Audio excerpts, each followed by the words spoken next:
Alors, par rapport aux autres, si je peux me situer, moi j'ai quand même un boulot, je bosse, je suis en contact avec le public, donc je n'ai aucun problème quand je peux parler à une personne ou des gens que je connais. Par contre, dans ma vie professionnelle, ce qui m'a posé énormément de problèmes, c'est que je suis incapable de me retrouver en stage, par exemple, on va dire, mettez-vous au milieu d'une pièce et puis voilà, on va faire un jeu. Je suis tétanisée. Tétanisée. Donc ça, c'est un truc, je ne peux absolument pas me retrouver au milieu de gens et là, je sais plus. Je sais plus, je suis perdue. Bien, j'ai toujours cru que j'étais timide. C'est ce que mes parents disaient. Après, je me suis rendu compte, moi, que c'était pas ça, parce qu'avec certaines personnes, je n'avais aucun problème. Mais là où j'ai posé des mots, c'est sur ce dont je souffrais, c'est lorsque je suis arrivée à Mediagora. La première fois que j'ai vu l'association, c'était dans un magazine. Et dans ce magazine, on parlait de Mediagora et j'ai compris que c'était exactement ce dont je souffrais, mais je ne savais même pas que ça s'appelait une phobie sociale.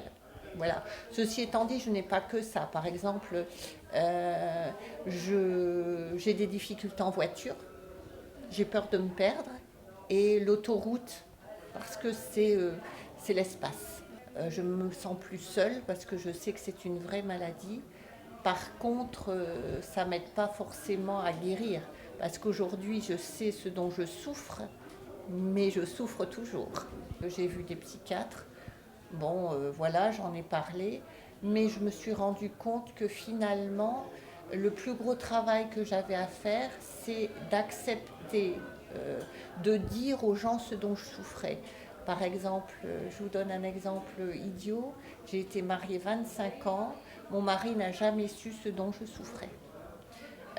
Donc je pense que plus d'une fois il a dû me prendre pour la reine des abrutis parce que forcément quand on souffre de ça, on pratique ce qu'on appelle l'évitement, c'est-à-dire que tout ce qui nous fait peur on l'évite, donc on arrive à des situations rocambolesques, donc on est idiot, c'est vrai, il faut reconnaître, on est des acteurs, voilà.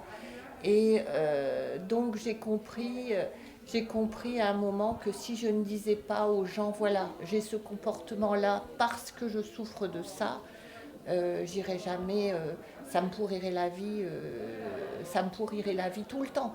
Alors je ne dis pas que c'est mirobolant, mais en tout cas, le dire, aujourd'hui mes enfants savent que j'ai ça.